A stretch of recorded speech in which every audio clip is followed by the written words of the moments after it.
कहते हैं पढ़ने से ज्यादा सुनी हुई चीजें लंबे समय तक याद रहती हैं। नमस्कार, आप सुन रहे हैं ऑडियो नोट हिंदी। आज हम देखेंगे इंडियन पॉलिटी का मास्टर वीडियो। इस वीडियो में हम भारतीय संविधान को पूरी तरह से समझेंगे, सभी अनुच्छेदों और संशोधनों को देखेंगे और प्रत्येक टॉपिक कवर करेंगे जो सभी प्रकार की परीक्षाओं के लिए बहुत ही महत्वपूर्ण है। तो चलिए पहला चैप्टर देखते हैं, संवैधानिक विकास। तो शुरुआत कहां से करें? शायद 1773 के रेगुलेटिंग एक्ट से। ये पहला बड़ा कदम माना जाता है ना? हाँ बिल्कुल, रेगुलेटिंग एक्ट 1773 ये एक तरह से ब्रिटिश सरकार की पहली कोशिश थी ईस्ट इंडिया कंपनी के कामों पर लगाम कसने की। पर इसकी जरूरत क्यों पड़ी? मतलब कंपनी तो अपना काम कर रही थी, लेकिन बेकाबू हो रही थी। कंपनी के अधिकारी बहुत अमीर हो रहे थे, पर कंपनी खुद दिवालिया होने की कगार पर थी। तो ब्रिटिश संसद ने कहा कि अब से तुम्हारे प्रशासन पर हमारा नियंत्रण रहेगा। अच्छा, तो इस एक्ट में सबसे जरूरी प्रावधान क्या थे? सबसे बड़ा बदलाव था कि बंगाल के गवर्नर को अब गवर्नर जनरल कहा जाने लगा और उसकी मदद के लिए एक 4 सदस्यों वाली कार्यकारिणी परिषद बनाई गई। तो एक तरह से सत्ता का केंद्रीकरण हो गया। हाँ बिल्कुल, और इसी के साथ 1774 में कलकत्ता में एक सुप्रीम कोर्ट की भी स्थापना हुई। ओह, एक मुख्य न्यायाधीश और 3 दूसरे न्यायाधीशों के साथ? जी, और पहले मुख्य न्यायाधीश थे सर एलिजा एम्पे। ये भारत को एक आधुनिक कानूनी ढांचे में ढालने की पहली कोशिश थी। लेकिन ये काफी नहीं था, क्योंकि कुछ ही सालों बाद 1784 में पिट्स इंडिया एक्ट आ गया। अब क्या गड़बड़ थी? गड़बड़ ये थी कि कंपनी के व्यापारिक और राजनीतिक काम आपस में बहुत ज्यादा उलझे हुए थे। तो पिट्स इंडिया एक्ट ने इन दोनों को अलग अलग कर दिया। मतलब ये कैसे किया गया? उन्होंने एक द्वैध शासन की शुरुआत की। व्यापारिक मामलों के लिए कंपनी का पुराना निर्देशक बोर्ड यानी कोर्ट ऑफ डायरेक्टर्स था, और राजनीतिक मामलों जैसे सेना और विदेशी संबंधों के लिए एक नया सरकारी बोर्ड बनाया गया जिसे नियंत्रण बोर्ड या बोर्ड ऑफ कंट्रोल कहते थे। एक मिनट, मतलब एक ही कंपनी के 2 बॉस? ये तो बड़ा कंफ्यूजिंग लगता है। था तो कंफ्यूजिंग, पर यहाँ एक बहुत बड़ा सांकेतिक बदलाव हुआ। इसी एक्ट में पहली बार कंपनी के अधीन भारतीय इलाकों को ब्रिटिश आधिपत्य क्षेत्र कहा गया। वाह, मतलब ये साफ ऐलान था कि ये जमीन अब ब्रिटिश साम्राज्य की है, किसी कंपनी की नहीं। एकदम। इसके बाद चार्टर एक्ट्स का दौर शुरू होता है। 1813 का एक्ट भी काफी महत्वपूर्ण था। हाँ, उसमें तो कंपनी के व्यापारिक एकाधिकार को लगभग खत्म ही कर दिया गया था। बिल्कुल, चीन और चाय के व्यापार को छोड़कर। बिल्कुल। अब ब्रिटेन की दूसरी कंपनियां भी भारत में व्यापार कर सकती थी। और इसी में ईसाई मिशनरियों को भी भारत आने की इजाजत मिली थी, है ना, धर्म प्रचार के लिए। जी। और एक और बड़ी बात हुई, भारतीयों की शिक्षा के लिए पहली बार सालाना 1 लाख रुपए खर्च करने का प्रावधान किया गया। 1 लाख रुपए उस समय के हिसाब से तो ये काफी बड़ी रकम होगी। हाँ, ये एक बड़ा कदम था। फिर 20 साल बाद आया चार्टर एक्ट 1833। इसने तो केंद्रीकरण को बिल्कुल चरम पर पहुंचा दिया। अच्छा, वो कैसे? इस एक्ट ने बंगाल के गवर्नर जनरल को संपूर्ण भारत का गवर्नर जनरल बना दिया। और भारत के पहले गवर्नर जनरल थे लॉर्ड विलियम बेंटिक। सही कहा। सारी नागरिक और सैन्य शक्तियां अब एक ही व्यक्ति के हाथ में थीं। इसी एक्ट में सिविल सेवाओं के लिए खुली प्रतियोगिता शुरू करने की कोशिश भी हुई, पर वो लागू नहीं हो सकी। लेकिन एक विधि सदस्य को तो शामिल किया गया था परिषद में। मैकाले पहले विधि सदस्य थे। हाँ, और इसी के तहत पहला विधि आयोग बना और दास प्रथा को भी गैर कानूनी घोषित कर दिया गया। तो ये दरवाजा सिविल सेवाओं वाला, हाँ, ये खुला फिर 1853 के चार्टर एक्ट में। हाँ, 1853 के एक्ट ने सिविल सेवा में भारतीयों को शामिल करने का रास्ता खोल दिया, पर इसका सबसे बड़ा योगदान था एक विधान परिषद की स्थापना करना, 12 सदस्यों वाली। मतलब एक छोटी संसद जैसी कोई चीज। एक तरह से इसका मुख्य काम देश के लिए कानून बनाना था, और इसमें पहली बार क्षेत्रीय प्रतिनिधित्व का सिद्धांत भी लागू हुआ। और फिर सब कुछ बदल गया। 1857 की क्रांति। 1857 एक भूकंप जैसा था। ब्रिटिश सरकार को समझ आ गया कि अब कंपनी के भरोसे भारत को नहीं चलाया जा सकता, तो आया भारत शासन अधिनियम 1858। इसने तो कंपनी के शासन को पूरी तरह से खत्म ही कर दिया। बिल्कुल, भारत का शासन सीधे महारानी विक्टोरिया यानी ब्रिटिश क्राउन के हाथ में चला गया। गवर्नर जनरल का पद खत्म करके भारत का वाइस रॉय पद बनाया गया। और लॉर्ड कैनिंग बने भारत के पहले वाइस रॉय। जी, और वो जो पुराना द्वैध शासन था, निर्देशक बोर्ड और नियंत्रण बोर्ड वाला, उसे भी खत्म कर दिया गया। तो उसकी जगह भारत राज्य सचिव का एक नया पद बनाया गया। हाँ, जो ब्रिटिश कैबिनेट का सदस्य होता था, और उसकी मदद के लिए 15 सदस्यों की एक भारत परिषद बनाई गई। तो सत्ता तो बदल गई, पर क्या शासन में भारतीयों की भागीदारी शुरू हुई? उसकी शुरुआत हुई 1861 के भारत परिषद अधिनियम से। बहुत धीमी शुरुआत। इस एक्ट ने वाइसराय को अपनी विधान परिषद में कुछ भारतीयों को नामांकित करने की शक्ति दी। और इसी एक्ट से विकेंद्रीकरण की भी शुरुआत हुई। बंबई और मद्रास को कानून बनाने का अधिकार वापस मिला। हाँ, और एक और बहुत महत्वपूर्ण बात, वाइसराय को पहली बार अध्यादेश जारी करने का अधिकार भी इसी एक्ट से मिला। अच्छा, इसके बाद 1892 का एक्ट आया, उसने क्या बदलाव किया?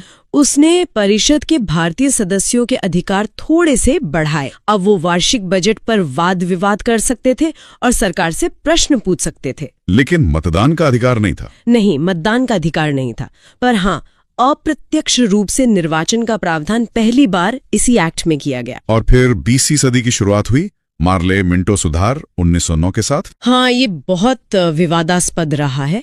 इसने केंद्रीय विधान परिषद में सदस्यों की संख्या तो 16 से बढ़ाकर 60 कर दी। और पहली बार किसी भारतीय सत्येंद्र नाथ सिन्हा को वाइसराय की कार्यकारिणी परिषद में शामिल किया गया। लेकिन इसकी सबसे बुरी बात थी मुस्लिमों के लिए पृथक निर्वाचन की व्यवस्था। बिल्कुल, सांप्रदायिक प्रतिनिधित्व। इसने भारतीय राजनीति में एक ऐसी दरार डाली जो आगे चलकर बहुत गहरी हो गई। इसीलिए तो लॉर्ड मिंटो को सांप्रदायिक निर्वाचन का जनक कहा जाता है। महात्मा गांधी ने भी कहा था कि मार्ले मिंटो सुधार ने हमारा सर्वनाश कर दिया है। उन्होंने इसके खतरे को तभी पहचान लिया था। इसके बाद आया 1919 का भारत शासन अधिनियम। इसे मॉन्टेग्यू चेम्सफोर्ड सुधार भी कहते हैं। इसमें तो प्रांतों में द्वैध शासन प्रणाली लागू की गई थी। हाँ, ये इसका सबसे बड़ा फीचर था। विषयों को आरक्षित और हस्तांतरित 2 भागों में बांट दिया गया और केंद्र में द्विसदनात्मक विधायिका की स्थापना हुई, एक राज्य परिषद और एक केंद्रीय विधानसभा। और वो जो पृथक निर्वाचन वाली बात थी, उसे खत्म किया गया। नहीं, खत्म करने की बजाय उसे और बढ़ा दिया गया। अब सिखों, भारतीय ईसाइयों, आंग्ल भारतीयों और यूरोपियों लोगों को भी इसमें शामिल कर लिया गया। मतलब फूट डालो और राज करो की नीति जारी रही। बिल्कुल। इसी एक्ट में पहली बार केंद्रीय बजट को राज्य बजट से अलग किया गया और एक वैधानिक आयोग के गठन का भी प्रावधान था, जो 10 साल बाद जांच करता। और अब हम आते हैं उस अधिनियम पर जिसे भारतीय संविधान का ब्लूप्रिंट कहा जाता है, भारत शासन अधिनियम 1935। हाँ, ये बहुत ही विस्तृत दस्तावेज था। इसने प्रांतों में द्वैध शासन खत्म करके उन्हें स्वायत्तता दी और केंद्र में द्वैध शासन का प्रावधान किया। शक्तियों का बंटवारा भी तो इसी में हुआ था, 3 सूचियों में। जी हाँ, संघीय सूची, प्रांतीय सूची और समवर्ती सूची। ये व्यवस्था आज भी हमारे संविधान का आधार है।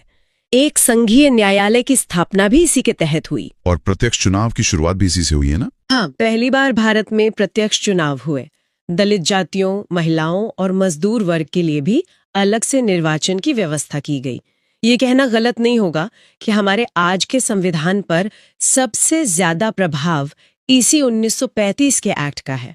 और इस लंबे सफर का जो आखिरी पड़ाव था, वो था भारतीय स्वतंत्रता अधिनियम 1947। हाँ, वो क्लाइमैक्स था। इसने 15 अगस्त 1947 को भारत को एक स्वतंत्र और संप्रभु राष्ट्र घोषित कर दिया, लेकिन साथ ही भारत का विभाजन भी किया, भारत और पाकिस्तान में। और वाइसराय का पद, वाइसराय और भारत राज्य सचिव, दोनों पद समाप्त कर दिए गए। और जो रियासतें थीं, उन्हें क्या विकल्प दिए गए? उन्हें छूट दी गई कि वो या तो भारत में शामिल हों या पाकिस्तान में, या फिर स्वतंत्र रहे। और ये भी कहा गया कि जब तक नया संविधान नहीं बनता, तब तक शासन 1935 के अधिनियम के अनुसार ही चलेगा। बिल्कुल। तो इस तरह एक ट्रेडिंग कंपनी को नियंत्रित करने के कानून से शुरू हुई कहानी दुनिया के सबसे बड़े लोकतंत्र के संविधान की नींव बन गई। तो चलिए, वीडियो पसंद आए तो अभी ऑडियो नोट हिंदी चैनल को सब्सक्राइब करें और सीखते रहिए। अगला चैप्टर देखते हैं, संविधान सभा का गठन और प्रमुख समितियां। तो एक भारतीय संविधान का विचार ये आया कहां से? मतलब क्या ये अचानक से 1947 में हुआ? नहीं, बिल्कुल नहीं। इसकी जड़ें आप कह सकते हैं बहुत गहरी हैं। अगर हम देखें तो सबसे पहली एक झलक जो है वो 1895 में मिलती है। 1895? हाँ, जब बाल गंगाधर तिलक जी ने अपने स्वराज विधेयक में इसकी बात की थी। ये एक अनौपचारिक कोशिश थी, लेकिन एक सपना था कि भारत के नियम भारतीय ही बनाएं। और फिर इस सपने को आवाज मिली गांधी जी से, है ना? बिल्कुल। 1922 में महात्मा गांधी ने साफ कहा कि भारत का संविधान अंग्रेजों की देन नहीं बल्कि भारतीयों की मर्जी का नतीजा होना चाहिए। लेकिन ये सब अभी तक भावनाएं थीं। हाँ, एक राजनीतिक मांग नहीं थी। इसको एक ठोस राजनीतिक विचार का रूप दिया 1934 में एम.एन. रॉय ने। अच्छा, एम.एन. रॉय ने। जी, उन्होंने पहली बार साफ साफ कहा कि भारत का संविधान बनाने के लिए एक संविधान सभा होनी चाहिए। और यहीं से कांग्रेस ने इस विचार को अपना लिया। हाँ, एम.एन. रॉय के विचार के ठीक एक साल बाद मतलब 1935 में कांग्रेस ने इसे अपनी आधिकारिक मांग बना लिया। अब यह सिर्फ एक विचार नहीं था, ये भारत के स्वतंत्रता संग्राम का एक अहम लक्ष्य बन गया था। तो जब भारतीयों की मांग जोर पकड़ने लगी तो ब्रिटिश सरकार का क्या रवैया था? जाहिर है वो आसानी से तो मानने वाले नहीं थे। बिल्कुल नहीं। उन्होंने कुछ प्रस्ताव दिए, पर हर प्रस्ताव में कोई ना कोई पेंच होता था। पहला बड़ा प्रस्ताव था 1940 का अगस्त प्रस्ताव। अगस्त प्रस्ताव? हाँ, उस समय वॉयसराय थे लॉर्ड लिनलिथ को। उन्होंने कहा कि ठीक है, हम भारत को डोमिनियन स्टेट का दर्जा दे देंगे। एक मिनट, ये डोमिनियन स्टेट क्या होता है? ये पूरी तरह आजादी से अलग कैसे है?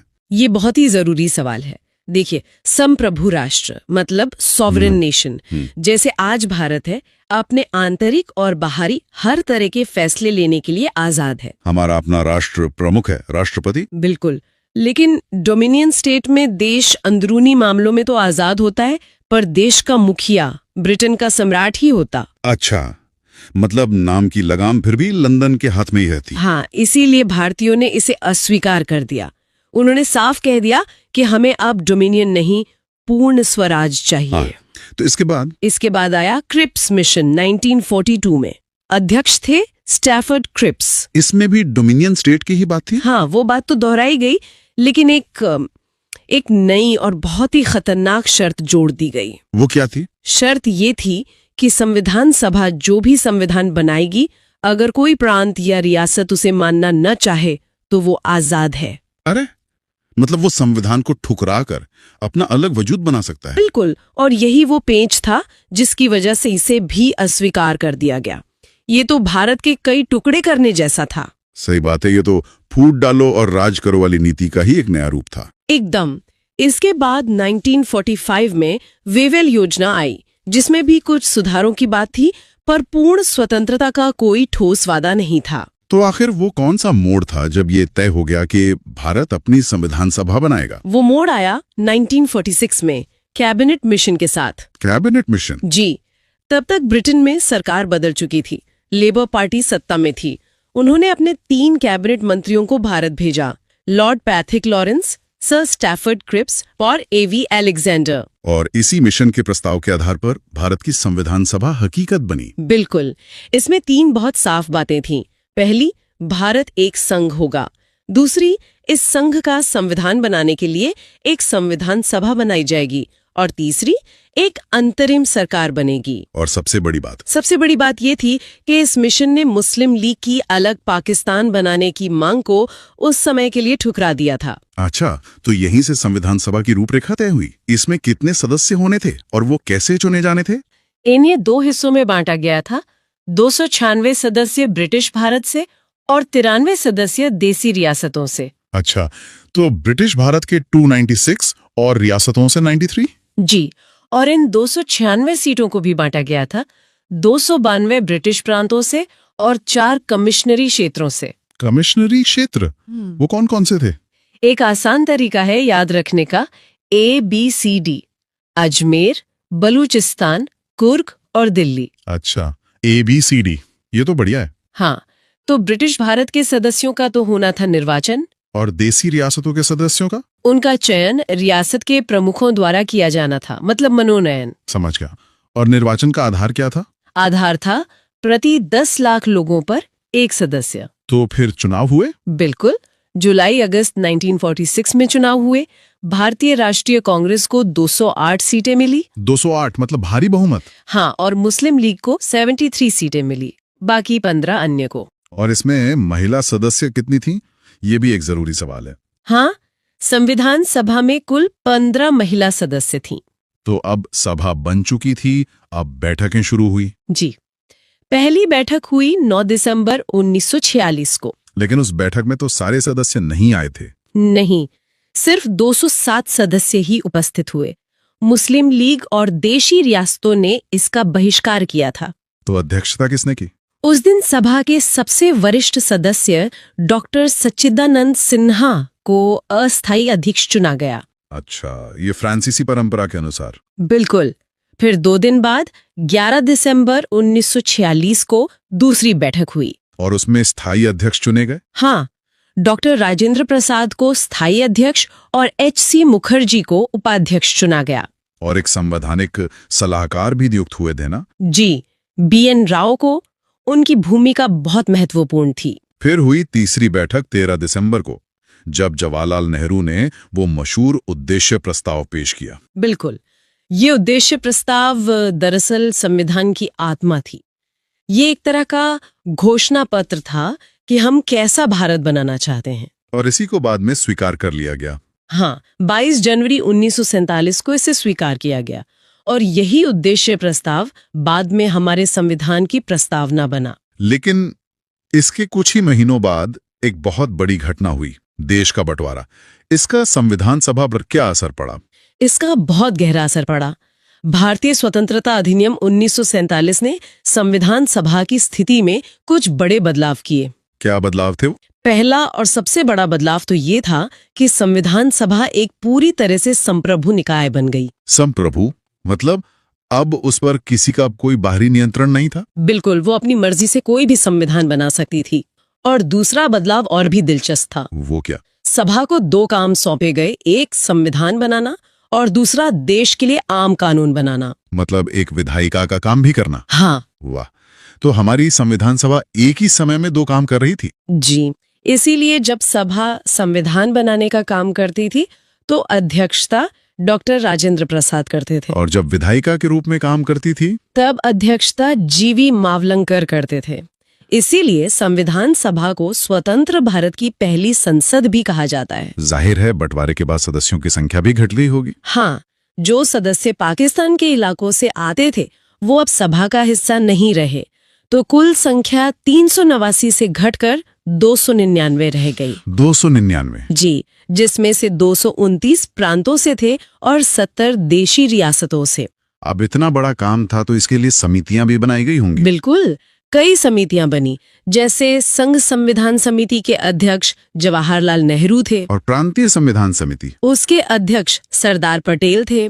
मौलिक अधिकारों और अल्पसंख्यकों पर जो समिति थी उसके अध्यक्ष भी सरदार पटेल ही थे। और संचालन समिति? वो डॉक्टर राजेंद्र प्रसाद के हाथ में थी। और इन सब में सबसे जरूरी समिति थी प्रारूप समिति, यानी ड्राफ्टिंग कमेटी। निस्संदेह वो सबसे महत्वपूर्ण थी। इसका गठन 29 अगस्त 1947 को हुआ था और इसके अध्यक्ष थे डॉक्टर भीमराव अंबेडकर।